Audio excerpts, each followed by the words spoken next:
இதுல முக்கியமா சார் இப்ப இங்கே இருந்து மாணவர்களை வெற்றி பெறுகின்ற முதல்நிலை பெறுகின்ற மாணவர்களை இங்கிலாந்தில் கணித மேடை அரங்கில கௌரவிக்கிறது, மற்றது கல்வி சுற்றுலாவை ஏற்பாடு செய்வது என்பது இந்த சிதம்பரா கணித போட்டிக்கு பெருமதியை ஒரு படி உயர்த்தி இருக்கிறது நம்புகிறேன்.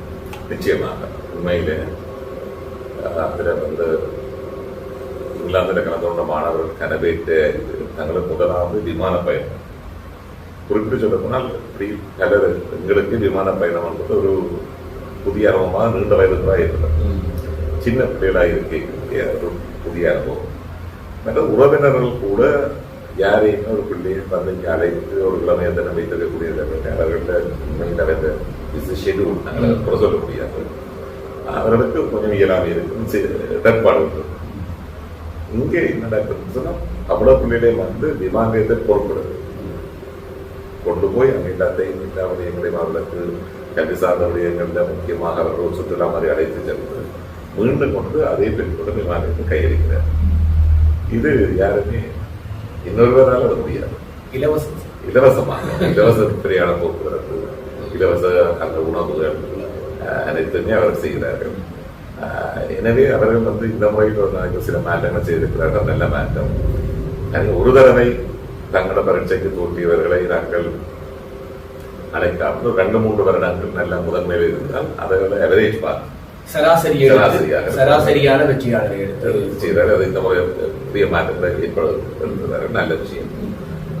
இன்னொன்று அவர்களுக்கு நாங்கள் பாராட்ட வேண்டிய விடயம், இந்த விடயங்கள்ல அடுத்த சிக்கல் அந்த தொழிலை பொருட்படுத்துவதற்கு இன்னொரு நாட்டுக்கு கொண்டு போறது. இந்த முறை கூட நாங்கள் எதிர்பார்த்தாங்க இந்த பிரச்சனை ஈரான் அமெரிக்கா யுத்த காலத்தில் பிள்ளைகளை பொருட்படுத்திக் கொண்டு போகிறார்கள். நிச்சயமாக பாதுகாப்பு இருக்க வேண்டும். இரண்டாவது இன்னொரு பிள்ளைகள் நாங்களாக ஒரு தேவைக்கு போறது வர முடியும். அப்ப அது எல்லாத்தையும் ரிஸ்க் சவாலை கணிதச்சவான சேலஞ்சா இதே ஒரு சவாலை எடுத்து செய்கிறார்.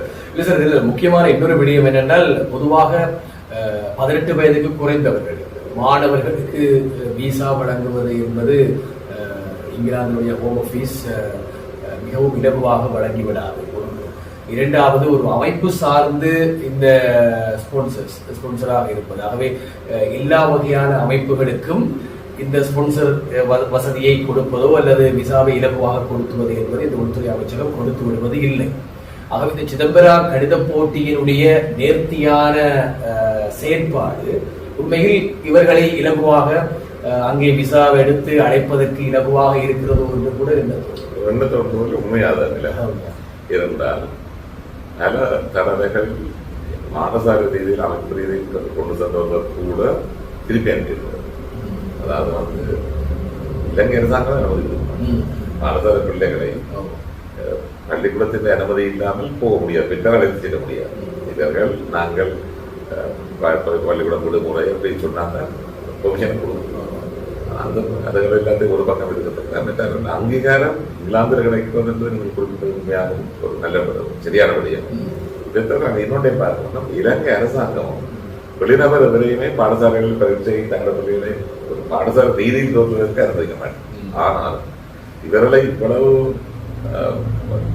மாகாணத்தை சேர்ந்த இவ்வளவு மாவட்டங்களை சேர்ந்த பிள்ளைகளை தோற்றுவதற்கு எல்லா பகுதியை சேர்ந்த கல்வி அமைப்பும் கல்வி தினக்கணக்கு அனுமதி கிடக்கு. எல்லாத்தையும் நிறைய பெர்மிஷன் எடுக்க வேண்டும். பல மொழி பரீட்சை நடத்த காரணங்கள் வழங்கப்படுத்த வேண்டும். இது எந்த விதமான அரசாங்கத்தின் ஒரு சுற்று நிறுவனம் இல்லாமலே அவர்களுக்கான அனுமதி கிடைக்கிறது என்றால் பரீட்சை ஒரு நல்ல நேர்த்தியான உண்மைதான். அது இப்ப நீங்களும் இதனுடைய சிதம்பரா கணித போட்டியினுடைய பின்புறத்திலே பல்வேறு நிலைகளிலே உங்களுடைய ஆலோசனை சிதம்பரா கணித போட்டியினுடைய முன்னேற்பாடான செயற்பாடுகளுக்கு ஒரு உந்துதலாக உத்வேகமாக இருந்திருக்கிறது.